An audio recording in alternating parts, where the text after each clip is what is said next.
नमस्कार। योगी कथामृत में हम प्लवनशील संत के बारे में पढ़ रहे थे। भादुड़ी महाशय जी कहते हैं कि योग शास्त्र का ज्ञान दिन के उजाले के तरह सबके लिए है जो इसे प्राप्त करने के इच्छुक है। जिसे मानव की मुक्ति के लिए ऋषियों ने अनिवार्य समझा है, उसे पाश्चात्य लोगों के लिए हल्का करने की आवश्यकता नहीं है। बाह्य अनुभव भिन्न होते हुए भी सबकी आत्मा एक समान ही है, और जब तक योग का कुछ न कुछ अभ्यास नहीं किया जाता, तब तक न ही पाश्चात्य और न ही पाश्चात्य लोग उन्नति कर सकते हैं।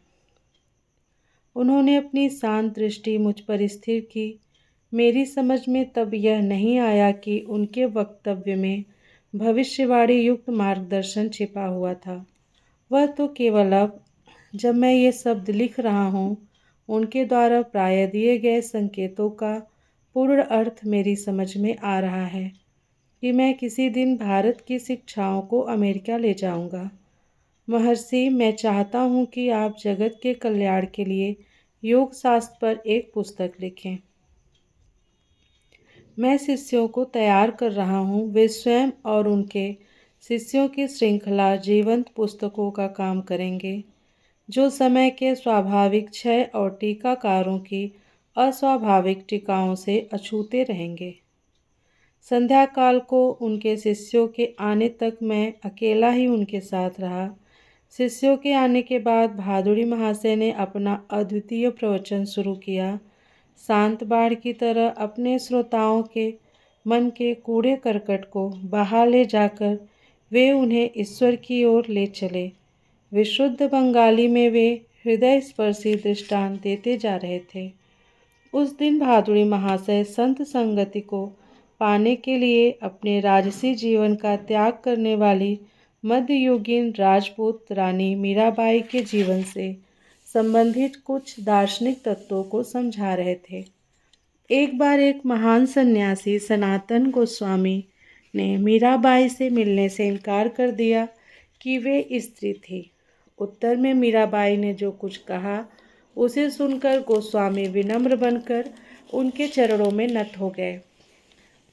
मीराबाई ने कहा, महात्मा जी से कहो कि मैं नहीं जानती थी कि सृष्टि में ईश्वर के अतिरिक्त और भी कोई पुरुष है। क्या हम सब उनके सामने स्त्रियां नहीं हैं? शास्त्रों का एक सिद्धांत यह है कि केवल ईश्वर ही एकमात्र सृजनक्षम पुरुष तत्व है। उसकी सृष्टि तो केवल निष्क्रिय माया है। मीराबाई ने भक्ति रस से ओतप्रोत अनेक पदों की रचना की है, जो आज भी भारत में प्रेम और श्रद्धा के साथ गाए जाते हैं। भादुड़ी महाशय जहाँ यौगिक आसन में बैठते थे, वहीं उनके पास पड़ी उनकी खड़ाओं पर कई शिष्य प्रणामी रख देते थे।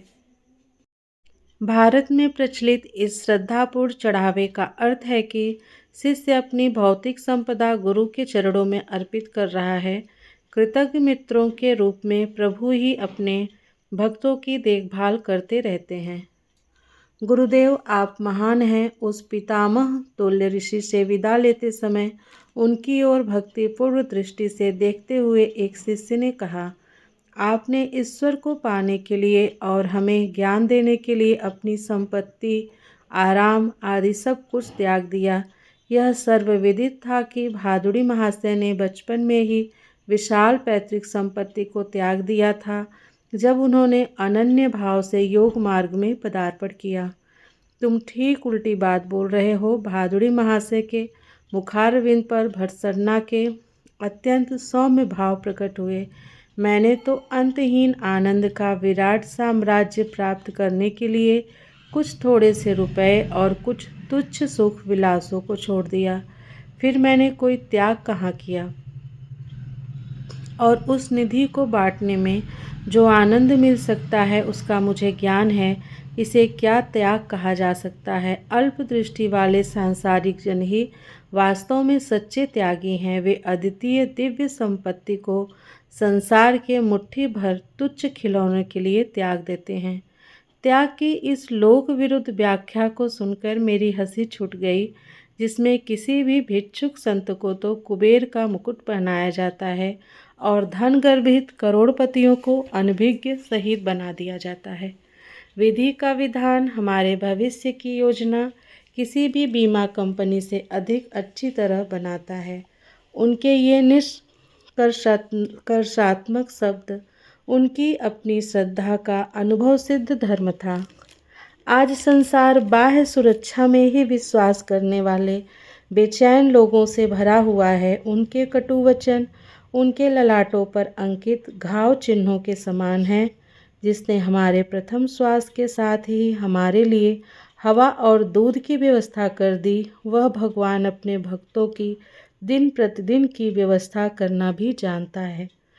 स्कूल से छुट्टी होते ही इन संत के द्वार का तीर्थ यात्रा करने का क्रम मैंने जारी रखा। आंतरिक उत्साह के साथ वे अनुभव लाभ में मेरी सहायता करते रहे। एक दिन वे मेरे घर से दूर राम मोहन राय रोड पर रहने के लिए चले गए। उनके श्रद्धालु शिष्यों ने उनके लिए वहाँ नागेंद्र मठ नाम से एक नया आश्रम बना दिया था। यहाँ मेरी कहानी अचानक कई वर्ष आगे निकल जाती है। फिर भी भादुड़ी महाशय के मुझसे कहे गए अंतिम शब्दों का उल्लेख मैं यहाँ करना चाहता हूँ। पश्चिम की ओर प्रस्थान करने से कुछ पहले मैं उनके दर्शन करने गया और आशीर्वाद पाने के लिए मैंने उनके चरणों पर सिर रखा। बेटा, अमेरिका जाओ, युग युगांतर की भारत की महिमा को अपनी ढाल के रूप में ले जाओ। विजय तुम्हारे ललाट पर लिखी हुई है। उस देश के भले लोग तुम्हारा हृदयपूर्वक स्वागत करेंगे।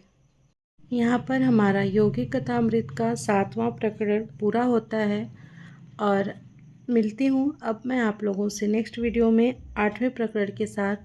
तब तक आप लोगों का बहुत बहुत धन्यवाद योगी कथामृत सुनने के लिए।